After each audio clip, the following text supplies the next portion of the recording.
Hello everyone, thanks for watching. Before we get stuck into the show, we just want to tell you about Redmen Plus. We have loads of content here on YouTube, but we have lots more over on our Redmen Plus. You get exclusive interviews, documentaries, and loads of extra content, which includes pre-match and post-match shows as well, all available in video and podcast form. If you sign up as a club legend as well, you'll also get access to a host of perks, including free merchandise, discounted merchandise, access to tickets to Redmen live shows, and much more.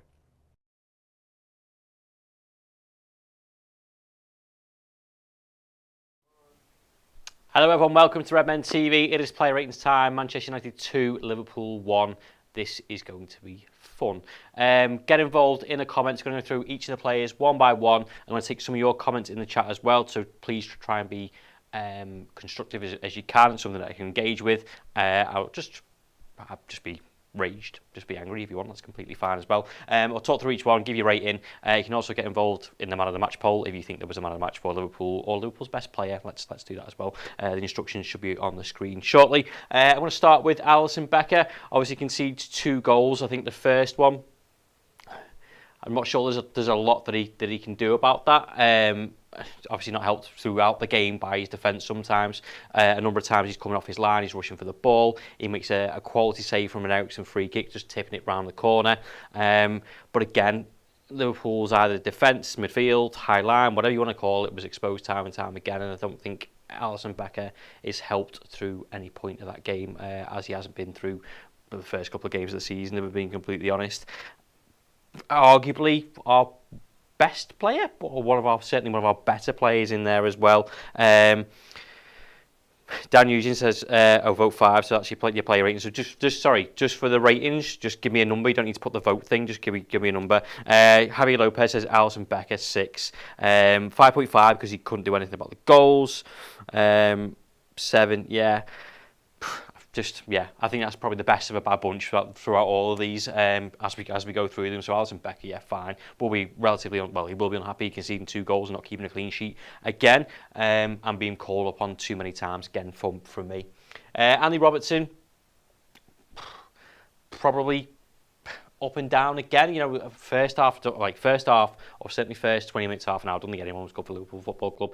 But Robertson seemed to get on the ball a lot. There was link-up play in part with Diaz, but then we get to the final third and there was nothing. And I could say that about a lot of the players. Intent, desire, anything else you want to call it, is always there from Andrew Robertson, but it only carries you so much. It carries you so much forward. And then you need that end product, you need something else. So you want to give credit to Manchester United because of the way that they defended. But I think from him and pretty much everyone else on that pitch, there was too many sloppy balls for me. 960 Clip says Robbo forgot how to cross. Woeful, just fucking woeful from Tom Smith. Robertson was shit. But all very valid points.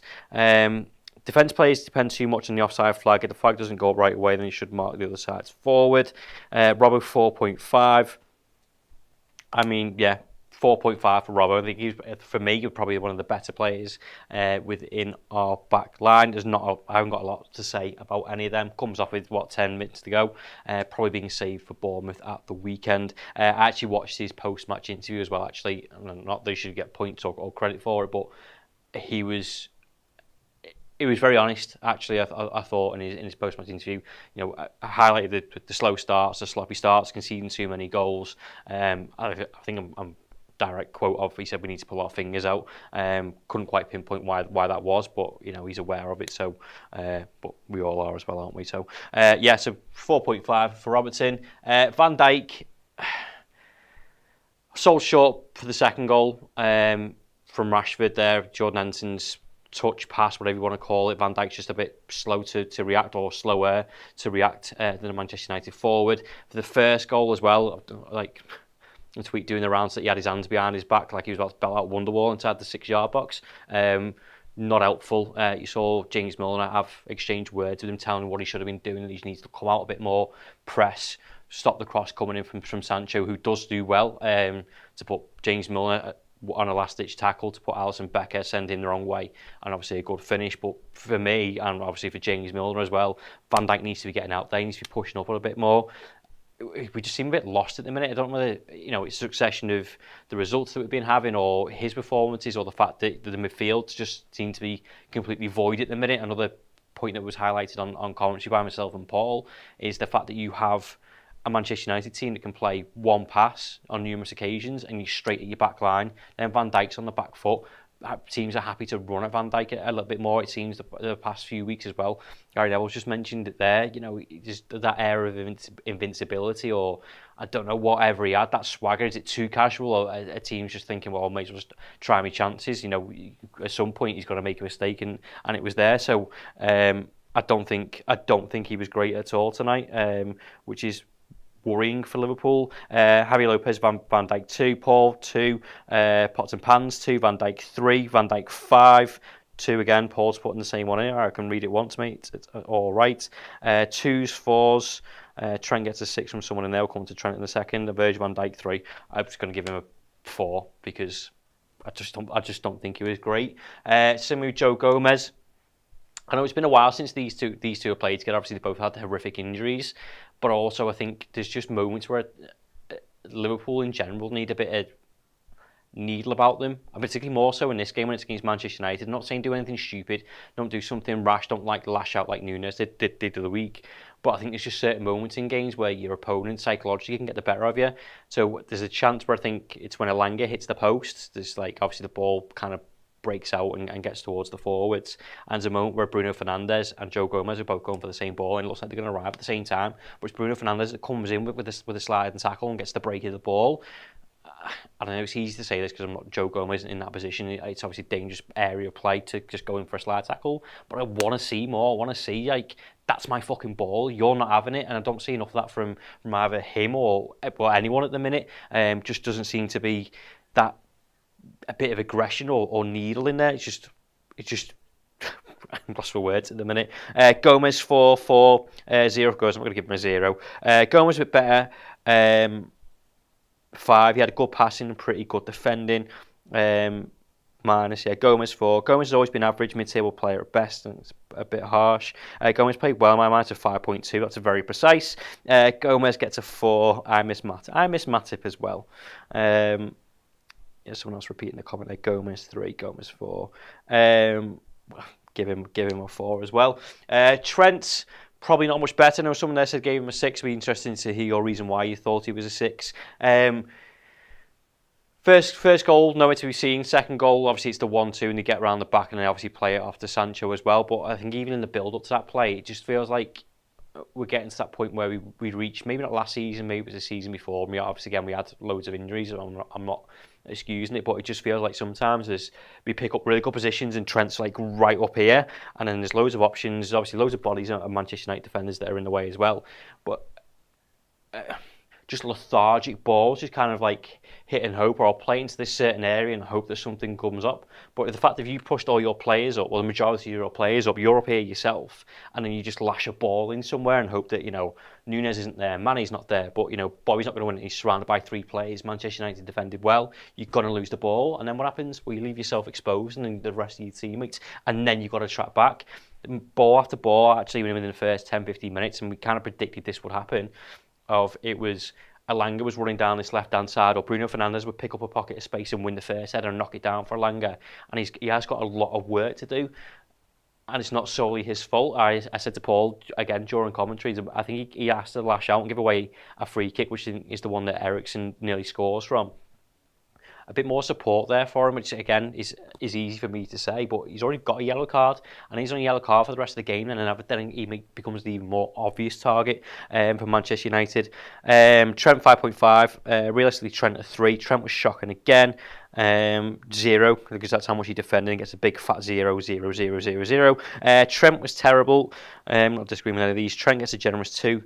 LFC Fan Zone says Trent 6, made chances but just didn't convert really. But alright, defensively being taken out of my FPL for now. Yeah, me and you both probably. Stop making excuses for him. Wasn't doing that. Trent gets a 10. I'm going to say that's a piss take. Trent gets a 3. Yeah, let's give him a 4 as well, because I don't think he was great. Jordan Henderson, I've seen lots of comments of these already.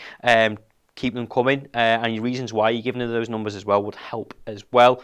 I mentioned his last gasp pass, trying to get a toe on the ball, obviously trying to get it back to Van Dijk, which sees Van Dijk then exposed because he can't get to the ball quickly enough.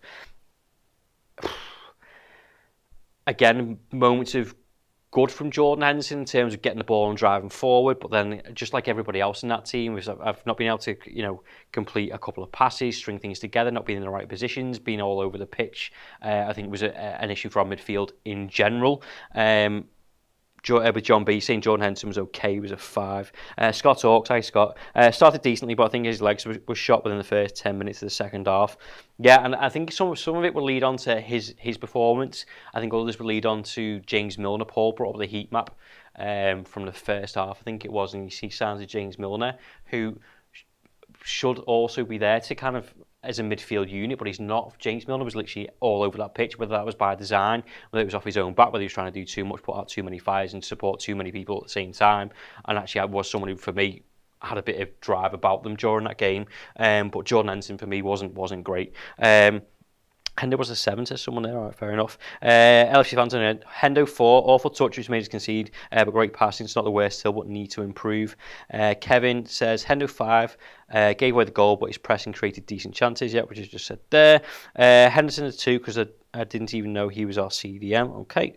And Dan says 3, just looks fatigued. Yeah, the whole midfield does, to be honest, and this is, again, not something for now, but something that's going to come up in the next couple of weeks, whether, Keita, Chamberlain, Curtis Jones, Thiago, whoever else it is that may come back into this midfield or doesn't, these lads already look shot of confidence and of legs at the minute, and we're going to ask them to go again at Bournemouth, who are going to come to Anfield and not be scared of Liverpool and this Liverpool midfield, and then we're going to go to Newcastle midweek and do the same thing again, who just had a good result against Manchester City, and then it's the derby. So, and as Paul said, it's not outside the realms of possibility that one of these players gets injured as well. So, but give him a 4 as well. Henderson was total crap.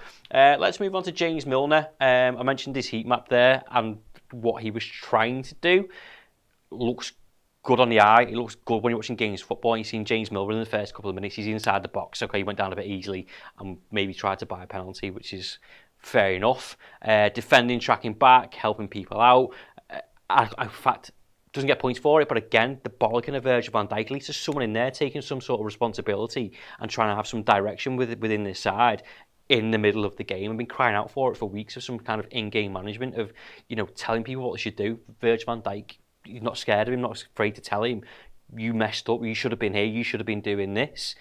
But also he's got too much on his plate at the same time. It's not all his responsibility, and I think that affected his game. And again, Liverpool shouldn't be relying on a 36, 37-year-old midfielder away at Old Trafford to either change the game to have an influence on the game or get the better of the Manchester United midfield, because it just shouldn't be, but circumstances dictate that we are. Shane Downey says Milner 4.5. Milner 4, he was sloppy and had no good tackles. Yep. LFC Fanzone, Milner 6, got in the box more and more than the attackers, looked more alive than the rest of the team. Yeah, that's the point I was trying to make there. And Scott Hawke says Milner didn't do well, but his pressing and driving is showing the attitude that many didn't. He looked a lone retired firefighter into a towering inferno. Yep. William Leaf says Milner 1. It's like he's forgot that the less the more that he plays.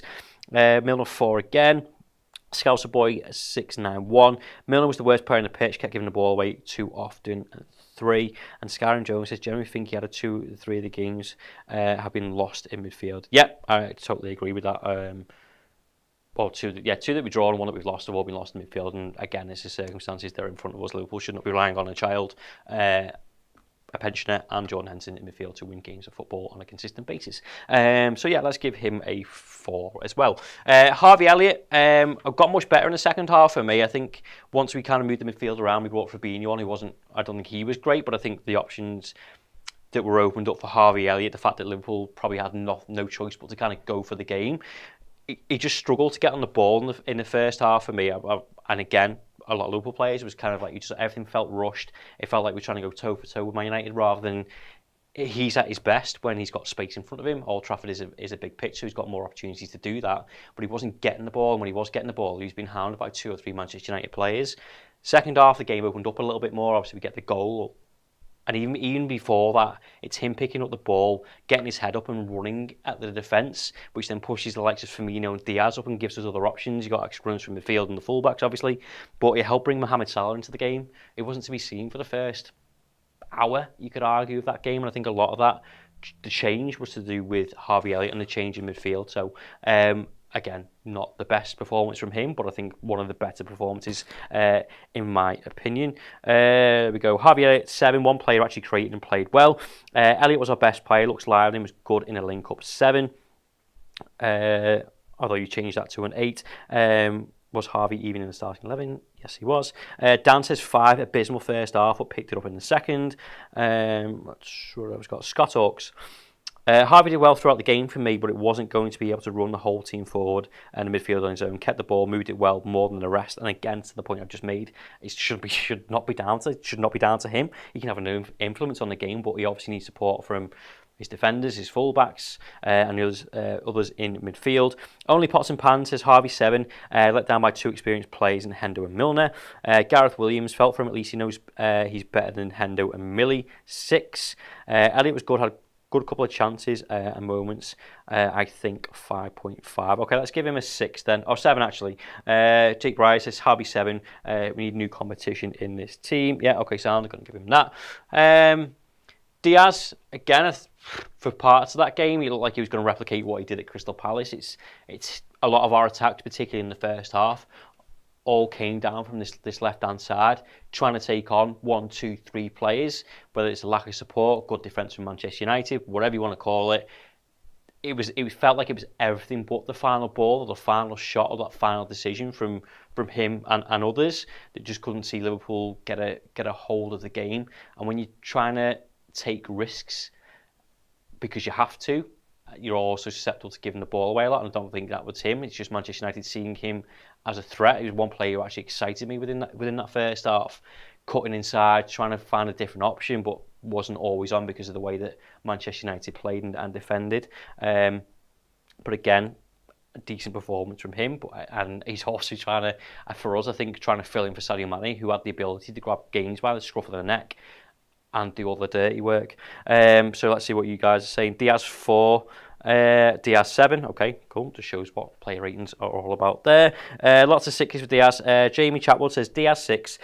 Showed fight, which is more than most of our team, but not helped with no creativity. 6, the only threat that we had. Diaz 3, fucking hell, was really mixed. Scouser boy, Diaz looked quite lively. Big shoes to fill with Sadio Mane leaving. Feels as if Mane would have changed the game for us had he been here 6. Yeah, and that's not a criticism of Diaz, and nor should it be used against him either. It's not his fault. It's just the way that things are panned out. Scott Hawks, Diaz and Mo are both starting wide, so it's insane. See, we're playing to accommodate Núñez, even though he's not playing. We had so much to do at all times, but with no midfield to knit it together. It's a really good point. LFC Fan Zone says Diaz 7. He looked alive and tracked back and defended better than Virgil, and he played for the badge, not just sloppy like the rest. And Mav, he says Diaz runs inside and vacates an area when Robbo isn't there. It's just hopefully going to be better, but he's not showing his best. He has a lot of grit and fight, though, just disjointed for big spells. Yeah, I think he does have a lot of extra work to do. When that support isn't there, and I think that whole midfield was just disjointed to the point that was made before. When I was talking about Jordan Henderson, like it feels like when Liverpool don't win games of football, it's lost in the midfield area. That midfield 3 doesn't have the right chemistry, or it's not on top of the game. The whole thing just kind of seems to fall apart or not work for us, or feel disjointed, whatever you want to call it. Towards the second half, it felt like Diaz and Bobby, because every time Paul was commentating, it was 1-2s between those two, and that left-hand side, even the first half, of those two trying to do something and look for other outlets or other people to make overlaps, or just to be a different option. But it just, those two to me felt like they were keeping hold of the ball, trying to bring the rest of the pitch up, the team up the pitch, and it just never happened. So we'll go 6.5 for Diaz. There's loads of 6s and loads of 7s.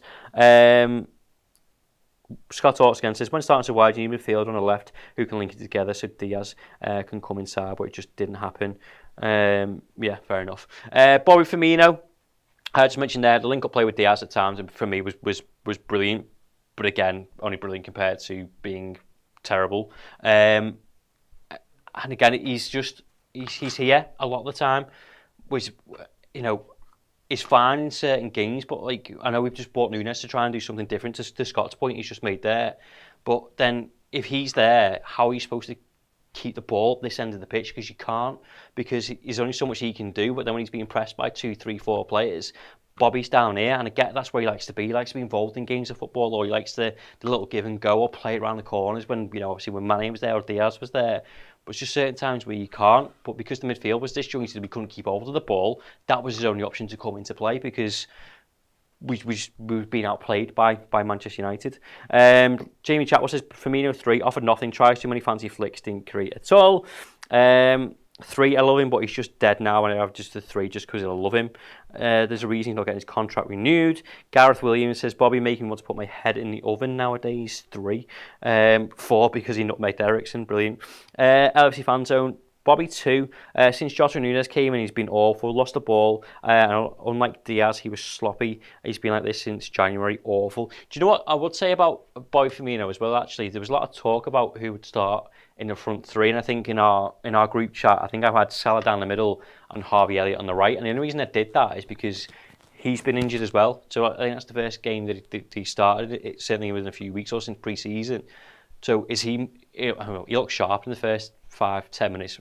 Probably my fault for saying it, but is he match fit? Is he just being played because there is no Jota, because there's no Núñez, because we don't have any other forward options, because Elliott's needed in the midfield, because Carvalho's needed in the midfield as well? So maybe the players are just being played because there's no other options, because things are so bad. Christ, when is Jota and Thiago back? Who knows? Scott Hawks, Bobby's doing Milner's job in Milner's space. Didn't hold up the ball very well and didn't unlock the wingers, and he was too deep. Played into United's hands by congesting our own midfield. Yep, let's give Bobby a 4.5, as someone else has just given him here. 4.5. I think he will leave next summer, and all we know he wants to drop but doesn't do it so well. Yep, fair enough. Mohamed Salah, of course, who gets the goal. He obviously gets points for that. People who have got him in fantasy football will be very happy, but he shouldn't be, because we lost the game of football ultimately. Just wasn't involved at all for large periods of that game, just because we couldn't get the ball to him. When we did get the ball, it was guest passes. We were being intercepted by Manchester United. But one thing you can guarantee is he doesn't give up. And I said that changed before, where Harvey Elliott is moved and has a bit more encouragement to link up play with Mo Salah. Trent obviously gets on the ball a lot more towards that second half in the latter stage as well, playing balls around the corner. It's Salah who's one-on-one with his man. It's Salah who's looking to do something. It's Salah who's standing people up and looking to put pass to someone on the edge of the box. And it's ultimately Salah who gets the goal as well. Actually, really good header, being there ready to pounce when the ball falls to him. So bonus that he gets a little goal, but obviously no points to Liverpool, so does not matter. Salah 5 just for the goal, did nothing else besides that. Yep. LC Mav, where was Salah for the first 75 minutes? Chatting to the fucking line, I think. Yeah, probably. Shane Downey 5 was okay moments, but and got the goal below par from him today. Sleepy Ashes 5.5 or 6. Dan says 6, he got a goal, but of course 0 service. Yeah, and that's not Salah's fault as well, actually, to be fair. That's a really good point. You know, he's picking up spaces and looking to run in behind when he where he should do, because that's his job, but obviously he's not getting the ball to him, then yeah, ultimately it's not his fault. Salah was okay. We really missed Mane, because Mane used to take out the ball off pressure of Salah, making Salah more lively. Mane was world class. Salah rating 6.8. Wow, that's a very precise score. LC Fan Zone, Salah 7.5. Scored 1 corners, linked up with Harvey and Trentwell. Great performance, ran down by an awful Liverpool team. Let's hope that changes when Núñez and Thiago come back. And Scott Hawks finally says Salah was fine. He was wide to stretch and be an outball and bring in the midfield, but never got anything could use in. Never anything he could use instead of him. Need him narrower. Yeah, that's fine. Let's give Salah a 7 then. For that. Simicast's not going to bother because he hardly played. Fabinho, he just looks either leggy or rusty. And I know it's hard to come into a game, any game against Manchester United, whatever state that they're in at the minute. I don't know whether it was justified that he didn't start the game. Obviously, it's a big call from Jurgen Klopp. Obviously, in hindsight, the way that the game pans out, you think it's not a good decision. But even when he came on, I just thought, it's just times where he's just lashing his leg at things. In fact, there was one, I think it didn't amount to anything, but the ball comes straight to him and he just goes to lash his leg at it. Massive air shot, goes straight through, and I think Alisson has to rush off his line to come and collect the ball. just doesn't look at the races at all at the minute. And whether he's tired from pre-season, this is all a build-up from last season of things catching up with these players. But it's a mental thing where he's not happy that he's not started the game. Or we're trying to save him so he doesn't get injured, and then 3 weeks down the line we've got no Fabinho either. It doesn't look great, but he's not been great in the first 2 games of football either. So no player is immune to being dropped, in my opinion. Dan says 5 when he came on. He just looks out of form. Yep, just said that. He isn't match fit, obviously. Scott Hawks. We're playing someone else, fair enough. Fabinho did okay, but he looked like he was drunk, sort of funny movements, 6. Fabinho looked tired and needed making more energised. He looks tired and rusty. I would give him a 4. Should have stated. Started Fabinho. Yeah, he was okay. Did a good dribble around 3 Man United players. He just kept hold of the ball for too long there, and he got really lucky that he actually won a free kick in that moment as well. LFC Fan Zone says Simicast was 2. Was he even playing? Fabinho 5. Changed the game when he came on. Yeah, maybe that change in having Fabinho there changed the course of what was going on with the rest of the midfield and allowed Elliott to play a bit more down at a knock-on effect to Salah. Maybe you're right there. And Fabio 5 also changed the game, got past 4 defenders and won a corner. Yeah, I don't think Carvalho had a lot of time to have an impact on that game either. And again, it shouldn't be Liverpool going to a young lad to change the game at Old Trafford when you're losing a game of football. It just should not be the case. But again, hungry, driven. You just mentioned there, taking on plays. He's not afraid. I think he probably nearly started to scrap towards the end as well. Creativity, he's direct. I quite like that about him. But again, it shouldn't be turned to him for him to have an impact on the game. It's just the way that he is. So that's not a criticism of him either. Scott Hawks says all the legs have gone. If he has it last season plus his pre-season, it's just knackered them out. It's weird how underwhelming so many are at once. Yeah, that's probably a frustration, and I think a lot of frustration on the players that are actually available. In fact, they're going to be asked to go again. I said this before. On the face of it, looking at it now, do you expect any of those players? Nunez obviously isn't back. Joel Matip, we don't know. Jota, we don't know. Jones, Kelleher, Thiago, Naby Keita, who knows? So you're going to have to do the same thing again. Maybe Fabinho's probably one change that you could make. But if lads are already knackered, out of form, tired and pissed off, who knows what's going to happen. Before we go, we're going to reveal the man of the match, if there is one. Who is it, Si? Harvey Elliott with what? Percent? 40% of you voted for Harvey Elliott as your man of the match. Yeah, I'd agree with that. I think it's between Harvey Elliott and Alisson, maybe. But yeah, Harvey Elliott was certainly a lot brighter as the game went on. That is your player ratings for Manchester United 2, Liverpool 1. Me and Paul are going to carry on the chat and do the instant match reaction over on Redmen Plus. So you've probably got 5 or 10 minutes if you want to get yourself signed up for that. And then I'm going to be back tomorrow morning discussing it for a full hour as well. Trying to pick apart any positives that we can find within that game, discuss what's going on in the wider things with the injuries, the midfield and all that jazz. So yeah, we'll catch you very soon. Thank you for listening and we'll see you soon. Try.